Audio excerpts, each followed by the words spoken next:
Good evening and welcome to the Thursday, September 19th, 2024 Scarborough Board of Education Business Meeting. The time is 7:09. We apologize for the tardiness. We're having some technical difficulties. Ray, can we call the attendance, please? Mr. Kelleher, Here. Ms. Leong, Here. Ms. Lindstrom, Here. Ms. Peterson, Here. Ms. Tarpinian, Here. Ms. Tarpini Huff, Here. Ms. Ledger, Here. and Ms. Roscana. Perfect. Thank you. Can everyone please join me for the Pledge of Allegiance? I pledge Allegiance to the flag of the United States of America and to the republic for which it stands, one nation, under God, indivisible, with liberty and justice for all. Perfect. Agenda item 4.0 is approval of the August 15th, 2024 workshop and business meetings minutes and September 5th, 2024 business meeting minutes. Do I have a motion? to So moved. approve? Second. Is there any discussion? I have one item. I'm just trying to pull up the correct one. On the September 5th meeting minutes, they're under 12.0 new business, 12.1 is the MSBA proposed resolutions.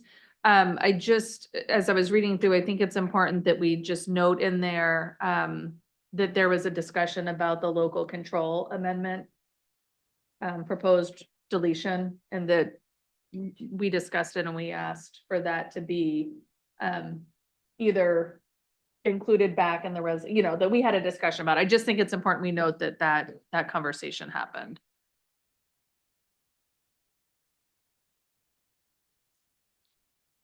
Okay, is there any other discussion? The first, second discussion. So the amendment would be, do I have a motion to, I guess I've offered the motion. Is there any discussion on the amendment that I've offered? All right, so all in favor of the amendment? Oh, yes, I'm sorry. I made a motion. Is there a second? second. Thank you, both of you. So Freyla seconded. So first and a second, no discussion, all in favor of the amendment? That's unanimous. Thank you. So we go back to the main motion as amended. We have a first and a second already. So all in favor of the approving the main motion as amended? That is unanimous, I believe. Yes, perfect. Thank you so much. All right, agenda item 5.0 are adjustments to the agenda. Are there any adjustments this evening? No, I don't have any either. Perfect. Agenda item 6.0 is general public comment. Is there anyone here or online wishing to make general public comment about items not on the agenda? Seeing none, I will close public comment, general public comment. Agenda item 7.0 is continuing business. 7.1 is the second reading of the MSBA proposed resolutions. So Freyla, I can turn this over to you. Thank you. So I hope people have had a chance to read through. You can read through the really long version of all of the amendments, or there's a Cliff Notes version that's about 10 pages that talks about the changes. We talked a little bit about them, and if you will allow me, I'm going to make a couple of comments and just highlight some things. I know we had a little bit of discussion last time, but so a lot of what they're doing in so there's a first section and a second section. There's a first section which is amending, editing or deleting current resolutions, and then there's a second section which is totally new proposals. The first section is by far the longest. What I've identified is in the vast majority of the first one, they're cleaning up language and combining, probably to make their document a little bit shorter because it's fairly long. And so that's what most of these do. The ones that I wanted to highlight just to make sure there's no discussion about, because I expect them to be somewhat controversial and therefore discussed at the meeting, and therefore I will need to have an opinion about them, is gun-free schools is a specific item here. So it's strengthening. Obviously, the MSBA is against violence in schools, and they've combined school safety and violence into schools into one school safety resolution. but they've added a gun-free schools, which supports a ban on guns on school property. I will just note that's different than our policy, which generally prohibits any firearms on our property, but does permit the superintendent to give an allowance, and that was for reenactments if they were to occur, if a law enforcement officer wanted to do some sort of demonstration with approval, the policy wouldn't prohibit that. So we wouldn't have to vote to suspend the policy or somewhat change the policy if that came up. It has not come up in recent memory, so there's never been an exception granted. But our policy does change a little bit when we wanted allowances for, in case there was some situation, if you could convince our superintendent that it was of educational value, then there would be allowed. It's not a strict gun free, although I think given the current situation we find ourselves in, where there's a lot of campus safety issues regarding firearms, I understand where this resolution is coming from. I'm very interested to know what other counties, particularly rural counties that maybe have hunting clubs and others are going to have some comments on this. So I just wanted to highlight that for you. There are schools where guns are permitted in the backs of your trucks for certain seasons. Other than that, so I expect that to be a robust conversation. There's a social services support. So they've combined a lot of legislative mandates and funding of mandatory programs, and they've just made the language more streamlined. There's a specific addition of addressing poverty, food insecurity, social needs with programs like the community school model and other community wraparound services. There's some tension right now. There are some organizations and districts that are more full service and how they look at their mission. Then there are some districts who are less, probably mainly because of resources, able to support wraparound services. So I expect this to be a larger conversation about what this would entail for budget season and sort of what districts are able to do. And so that I expect that to be a robust conversation. Multilingual learners, there's a shift in the language, which is appropriate. That's a shift that's happened. That's the more current appropriate term. I expect that to be a conversation because multilingual learners has been a big topic of conversation in school districts. So I expect that to be a conversation here. I think our district has taken some pretty strong steps in order to meet the needs of our students as they're coming in so that we can provide them a strong education. So there's nothing I saw in there that would be problematic with that. They're changing some of the equity language. There's nothing that I was concerned about, but they've changed gender equity and equity in education to just one equity provision, which makes sense. There is a call on the governor, the commissioner of education, the legislature to change formula for funding schools. It's not a binding resolution by any means, but it's a little stronger language in terms of calling out different agencies to support the schools more. And that is in line with a new provision asking for the state funding formula to keep up with inflation. Other than that, again, one of the things we talked about as a board last time and was a very hot topic was there's a specific opposition to voucher programs.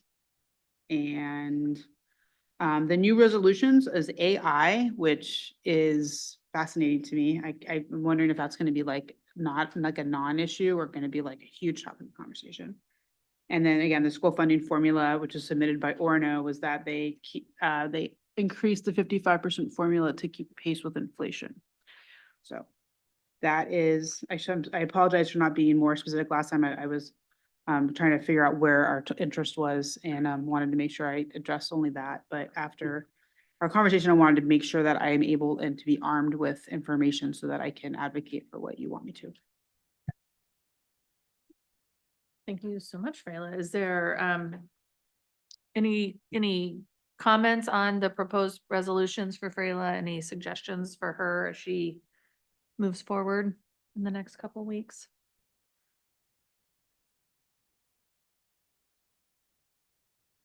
Outside of the local funding we talked about, our local control. And I will note that what they did with local control is they combined two different provisions into one longer provision. Yeah. They didn't lose any of the spirit, I don't believe, but they've done this with a lot of different provisions where they've taken two resolutions and smushed them together. Yeah, I just wanted, I wasn't positive. I felt like a little bit was lost because they had to, if you look down at what they took out, they had local control and then they had local responsibility and then they had the preserving the local school boards. They had three separate resolutions that they've combined into one under local board responsibility. And I just want to be sure we are very firm in the stance that there should be local control. That, I mean, my thought process on this anyway.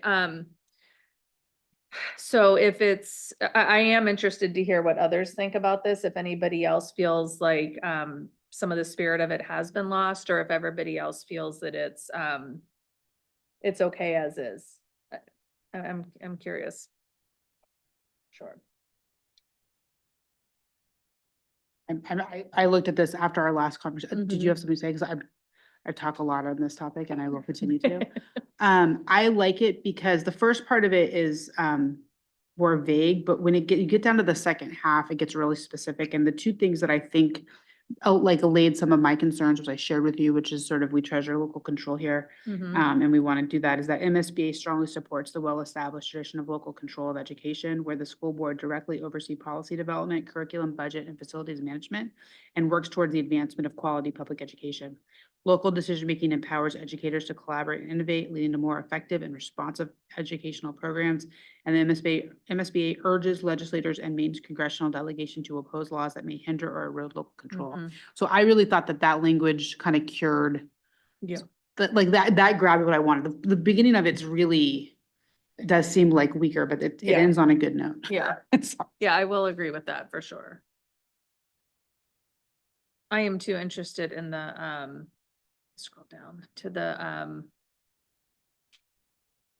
well, the artificial intelligence I'm interested in just because it's such my son just graduated as a senior last year and it was a hot, it was a hot topic among, his friend group for sure. But it's interesting. I am interested to hear back on that because I do think, very similar to other technology, these are tools that are out there. And so really the ability to teach kids how to responsibly use tools versus, expecting them to come up with those guidelines on their own are important to me, right? I don't think AI is going away.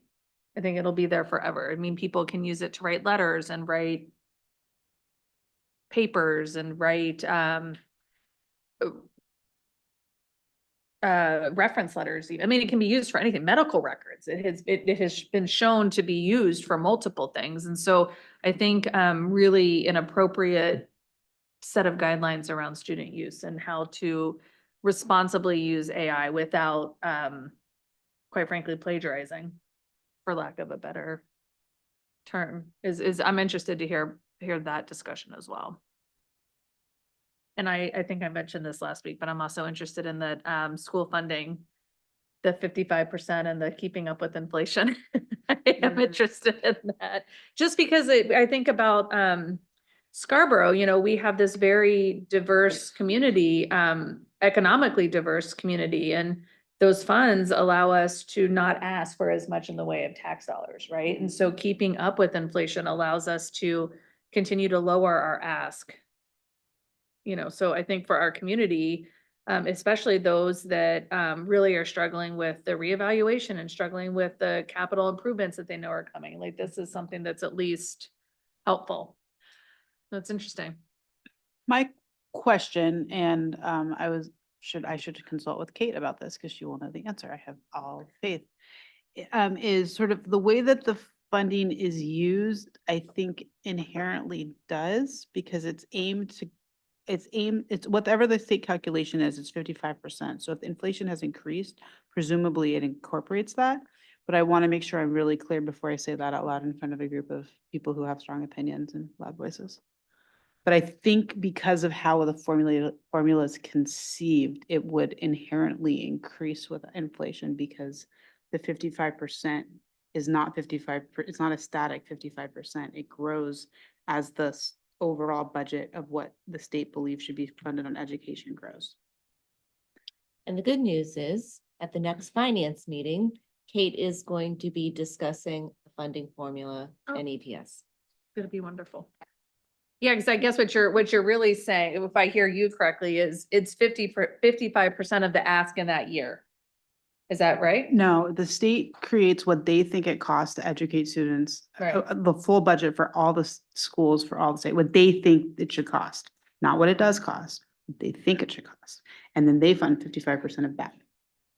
Roughly, but if it costs, if inflation has gone up, if every single thing you bought goes up by inflation, then the entire the entire cost of education for the state goes up.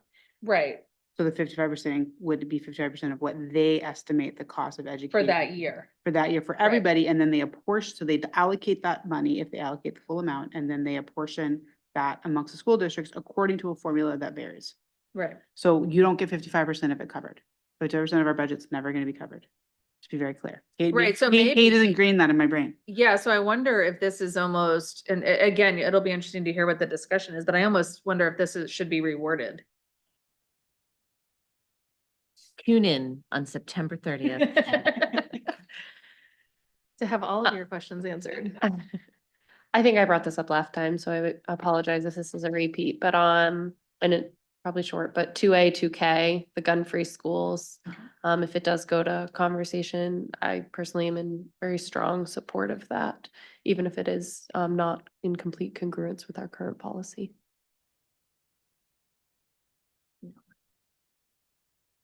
All right, anything else for Freyla?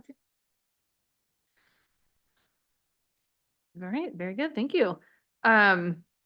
So we have, I'm gonna bundle them to, bundle two of them together. I'm gonna bundle 7.2 and 7.3, the second reading of policy ACAA harassment of students and the second reading of policy ACAA R1, the procedure for student discrimination and harassment. Freyla. I'm not gonna torture you all again. But we went through this last time. We've split harassment of students into regular harassment and harassment based on gender or sexual harassment. Because of the federal law changes in Title IX specifically. So this would be our policy that prohibits harassment on all the protected classes that does not include sexual harassment or gendered harassment or harassment based on gender. And then our policy that would follow if the complaint is made or that kind of harassment comes to light in either a staff or a student. And you will get the sexual harassment policy soon, but not tonight. All right, do I have a motion to approve the second reading of policy ACAA harassment of students and ACAA R1 procedure for student discrimination and harassment? So moved. Second. Is there any discussion? All in favor? That's unanimous, thank you.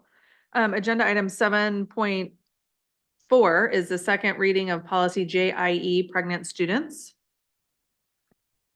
We went over this last time. There were no questions. This policy is also a change in Title IX that requires specifically specific procedures and rights that are afforded to students who become pregnant. This policy would bring us into line with the federal law. Perfect. Do I have a motion to approve the second reading of policy JIE pregnant students? So moved. Second. Is there any discussion? All in favor? That's unanimous. Thank you. All right, 8.0 is new business. 8.1 is the adult education presentation. So I'll turn this over to Diane. Sure. I'm really excited this evening to have our leaders from adult education here to kick off what I am looking forward to as a monthly presentation by different leaders in our district to further educate our board and the community about the really exciting work that's happening in our district. Mary Ann Doyle is the Adult Education Director. Certainly you're welcome to come up to the podium, and this is Yvonne Wentz, who is one of her colleagues in the Adult Education Department. Thank you so much for being here tonight. Hi, it's nice to be here. So I just want to start tonight with stats. I'm Mary Ann Doyle. I'm the Adult Ed Director. Is really the focus tonight is on multilingual language learners. And, just a quick overview on the slide that everybody's looking at is that, we help adults realize their full potential as workers, family members, and citizens. We work with them about further education. What are your goals? What are you looking for work? What are your aspirations for work? How can we help you get better employment if you're seeking that? And tonight with me is Yvonne Wentz, and she is I think that our purpose tonight is to say thank you to the board and to the community for funding what was a grant that ended in June. And it was a 2-year grant as part of ARPA for Cumberland County. And we had little seed money. It was $7,500 for last year to bring Yvonne on board as the MLL coordinator and to help me in my part-time role just to better manage the huge influx that we saw of our ELL learners. So when we go back to stats, 2 years ago, we ended from July to June of that year, our enrollments for the MLL population was 95. And what happened almost 2 years ago was I realized that we had a need for daytime learning. So we had requests for daytime learning, but we only had Monday nights and Tuesday nights, and then a class at Avesta Southgate on Wednesday nights. So we were only able to offer our adult students who needed English language those services in the evening. So with a partnership with the library and with Yvonne coming on board and literally knocking at the door and saying, you have a TBD in your catalog, which is to be determined. And I would like to fill that daytime role. And then it really evolved into, hey, you would be this fabulous coordinator to help me with all the student assessment and the placement of students, the monitoring of students, the corralling our part-time instructors who only come in they breeze in at 5:30 at night before class starts, and how we just keep this momentum going. So this past year, when I just finished our subsidy report last week, we had 309 registrations for the multilingual learners. That would have happened regardless of whether or not Yvonne was on board. It's just that now we can more effectively serve them. We have so then we added another winter, 2024, we added another daytime class, and then we continued to grow, and we had to split our beginners out into very beginners and beginners on Monday nights. So at the close of this past year, the year before we had 9 classes with 5 tutors or teachers. And then at the close of this year, we had 19 classes with 7 teachers. And then the 309 was a really big leap. And I see that, I think we're managing it really well. So I'm going to turn it over to Yvonne because she's really the expert in this. Good evening, I'm Yvonne. We're just going to give you a brief overview of the program so that you can see what we're doing, what it looks like, and have a chance to meet a few of our students. So you can.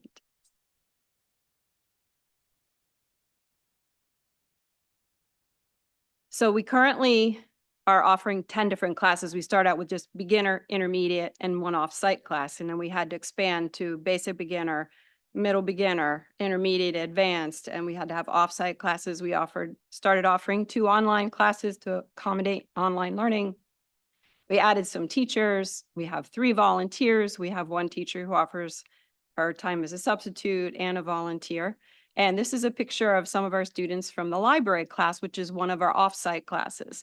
We have one at the public library. We are offering one at St. Nick's Episcopal Church on Route 1, and we have one at Southgate Housing on Route 1. So 3 off-site classes now, and they continue to be full. Question is, how many countries do we represent? At this point, as of June 24, we represented 18. In the past 3 weeks, we've added 5 more countries. And that as of last year, the end of that financial year, we had 309 enrollments. So this is a picture to show you the many countries. And I don't even know how many languages, because the reason the change from ELL to MLL is because they're not English isn't their second language. For many of them, it's their third or their fourth or their fifth. So some of them come from countries where they speak many languages. So it represents many languages. So this is just a picture of that. They're great. I love teaching them. I teach a few of the classes and our teachers are great and it's very inspiring to be a part of that. We'd like you to meet a few of our students. We did some video interviews. They're very brief, but it gives you a chance to see a few different students. The first one is Eugene. Hello, I'm Eugene. I'm from Russia. My first language is Russian. Hmm.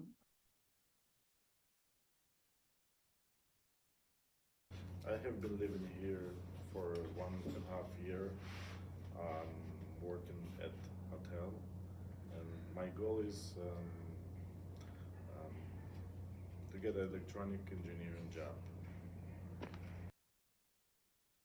Next student is Alice. Hello, I am Alice. I'm from Venezuela. My first language is Spanish. I have been here for 50 months. I am working Hong Kong.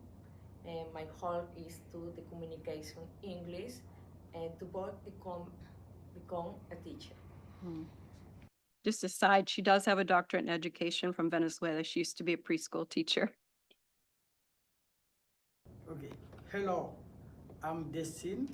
I'm from Congo-Brazzaville. My first language is French. I have been here for 6 months.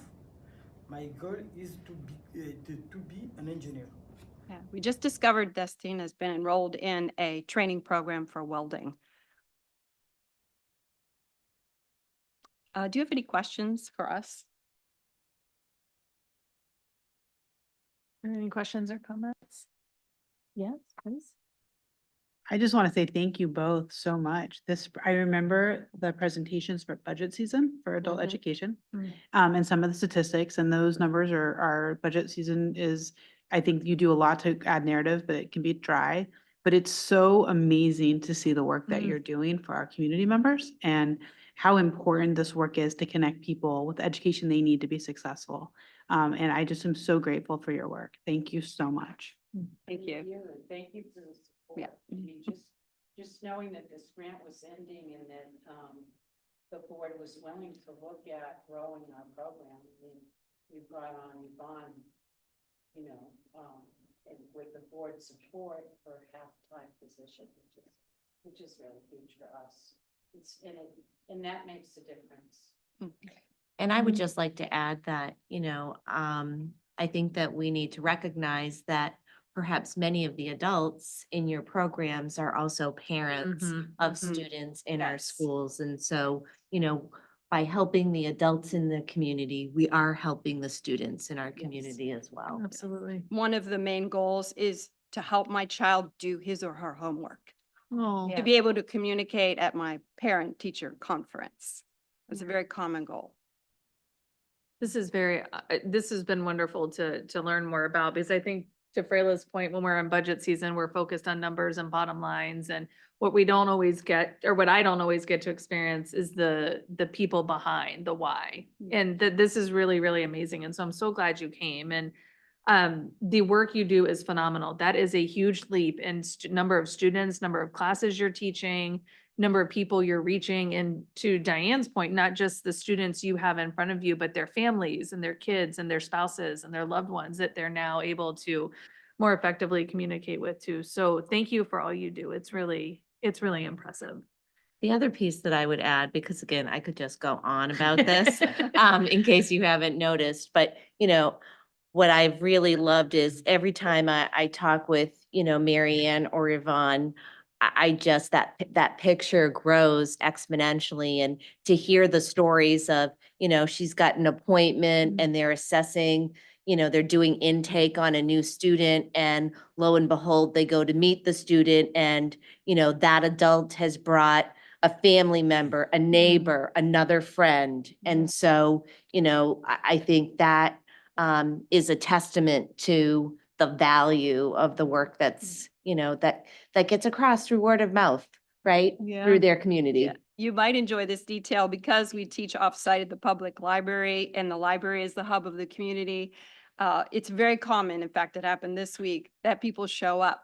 Hello, I need English class. And they sit down. I especially love the chart that showed the cultural diversity that we have in Scarborough. I think that's really important for everyone to see all the different types of cultures that are represented here.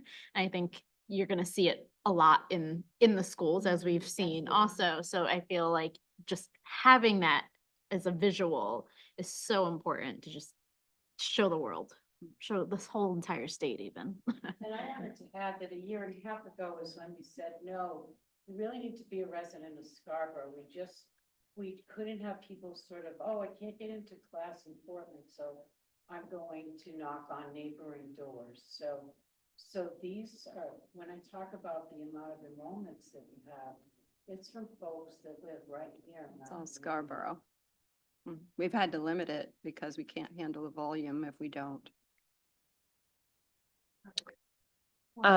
And it is very amazing work that you're all doing, and thank you so much for it. I'm just curious, what's the age range that you're seeing? Is What it is- age range? Oh, students, 20 to 72. That's a good question. 72 would be the. I right love height. numbers. I used to be a math teacher, so now I want to go back and find what's the median, what's the range, what's the mode. We want to know the age. It's very broad. I would say most of them are 30s in the middle or early 40s. And how long are they typically with you learning? Do you know the answer to that? I don't, when we closed out our classes last June, we already asked, like, do you want to come back? And this week, we just started our night classes. And The- we just had a huge number of returning students. It was Yeah. really nice to see. That's that evidence of that continuity and the fact that they're feeling like they're making progress. One of our gals is, she was a doctor in her other universe. And so she's now, when we tested her on Monday night, she's really come up to almost being beyond our level.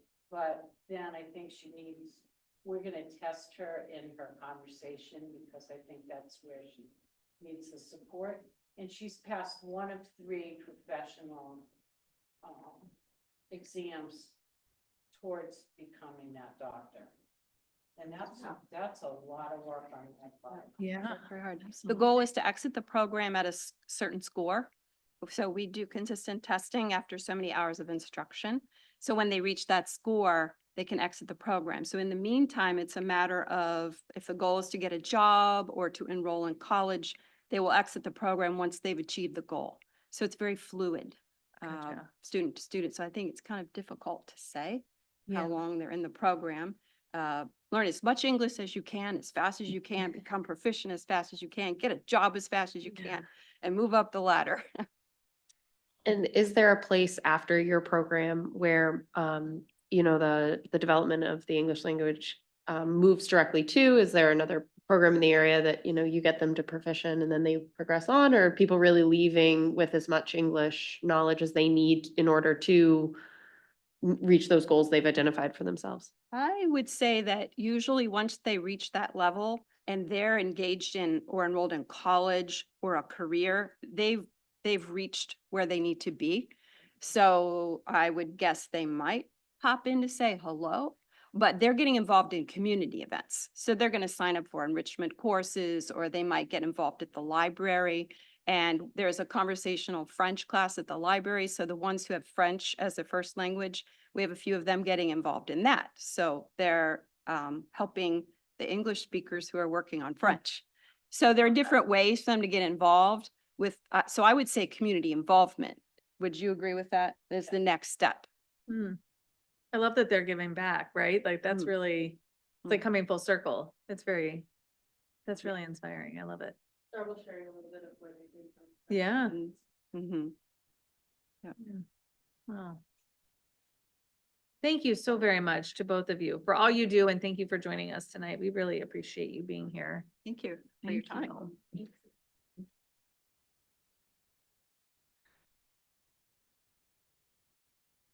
All right. Agenda item 8.0, I'm sorry, 8.2 is the first reading of policy IJOA, which is field trips. This may seem like a pretty standard policy, because field trips are ubiquitous when talk about schools. But I would really would like to drive you to sort of to really think about this policy because it's important, and I think it's going to become more important as time goes on. Our old field trip policy was very small and old. This policy is based on a model. We didn't change it too much, but I want you to think about field trips in 3 different chunks, if you will. The first section, does definitions, but there's a, like the first chunk would be overnight curriculum related. Well, so let's go back. The board requires written permission from parent guardian, adequate supervision, and that people, follow the expectations that we have for students. The first responsibility is that it gives any overnight curriculum related trip must be approved by the board. And this is a little bit different because typically the superintendent would be the final say on most district activities. But in this instance, this model policy would give that to us. And that is based mostly on the level of liability and the seriousness of an overnight trip, which is a rare occurrence, although I would not be surprised if one is coming up perhaps.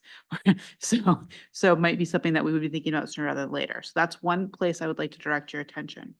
It makes an exception. It carves out competition trips. And those are related to a competition or a sports team. These often happen quickly when you're thinking about regionals or states, or a big trip that happens without the kind of notice that would be required for us to vote on it.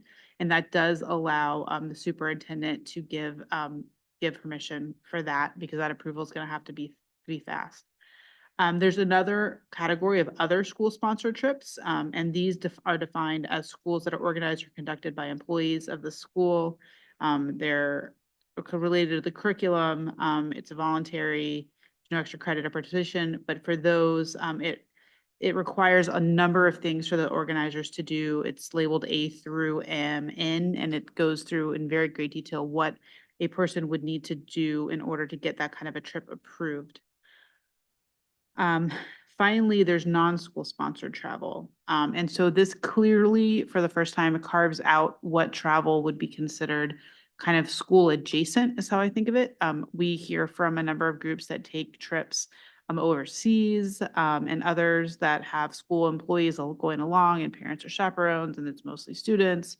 And it just is very clear that the board accepts no responsibility for those types of trips. And it makes it clear in our policies that if something were to go wrong, like, a flight getting canceled and a bus not getting there, which has happened in recent history, that none of that, the cost related to that or any of the liability incurred as a result of those types of things would come back on the school. We didn't have a situation that came to the board level's attention at that time, but there were certainly a number of very unhappy individuals, which is understandable related to that event. So it's a much meatier policy than our prior policy, but it's an important policy because obviously field trips is kind of a place where we all want our kids to have all the educational opportunities and enrichment that we can manage to provide to them. But we need to do it in a safe and responsible manner. And I think this policy strikes that balance. So happy to take questions, but just take a look at the language. All right, do I have a motion to approve the first reading of policy IJOA field trips? So moved. Second. Any discussion? I have 2 things. The first is that under other school-sponsored trips, the K, the arrangements, for adult chaperones, the ratio is missing. So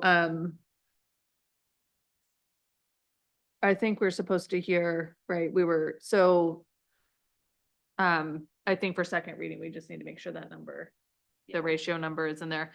And then the other thing is that we discussed with the non-school sponsored travel, because the board is not responsible. The piece of the conversation that this kind of spun off into is that because the board is not responsible for these trips, it's likely inappropriate for us to be voting on approving those trips, which we have done. So if you can recall, the sponsor typically comes here, presents where they're going, tells us what they're planning to do, and then we vote or we thank them. And so that likely will have to stop as well, which is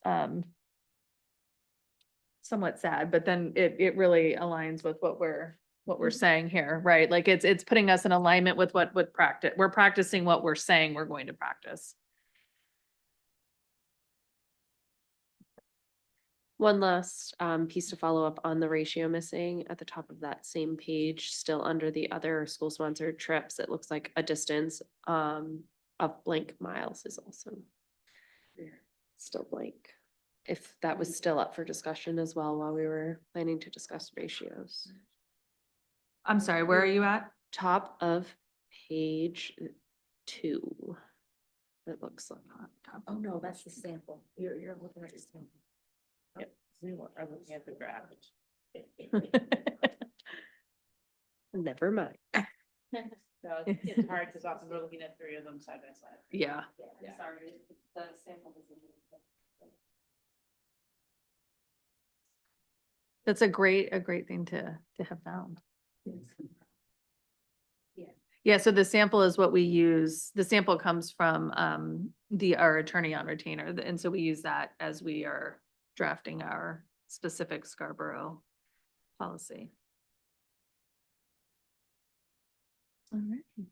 Any other discussion? Thank you for noticing that, Alyssa. So I just I want to make it clear. So so if someone were to come and make a presentation of going to Greece, Yes. we would just be hearing it. We wouldn't be voting on it. We're likely to not even see those presentations any longer. Okay. So we would not have any more school, we would not have any other school sponsored trip presentations. Got it. Okay. They would stop. And unless they like, it was like a public comment kind of thing coming to just state it to the, I mean, yeah, because we can't. Yeah, it prevent wouldn't be anybody part from of the making business public agenda, comment. though. Yeah. And then where was the line that the board needed to have approval? It's the very first page. Right. Sorry, top of the second page. The D, section D. Yes. Okay, turn your mic on. Oh, on the top of the second page, subsection D. It requires overnight curriculum related trips be approved by the board. We had a very kind of in-depth conversation about that, and ultimately, the reason that we're recommending that, although open for discussion, is the liability that attaches to those trips are pretty serious. All right, any other discussion, questions? All right, so first, second, all in favor? It's unanimous, thank you. All right, agenda item 8.3 are appointments. 8.3.1 are the middle school fall coaches. Just want to do as presented. Oh, yes, just as presented, no changes there. All right, perfect. Do I have a motion to approve the middle school fall coaches as presented? So moved. Second. Is there any discussion?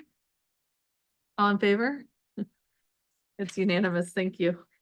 8.3.2 are the high school club advisors. Is there anything outside of what's presented to us? Is there anything? Nope, nothing to add. Okay. Do I have a motion to approve the high school club advisors as presented? So moved. Second. Any discussion? All in favor? It's unanimous. Thank you. Agenda item 8.3.3 are the middle school club advisors. Is there anything to add outside of the presentation? Nothing at this time. All right. Do I have a motion to approve the middle school club advisors as presented? So moved. Second. Is there any discussion?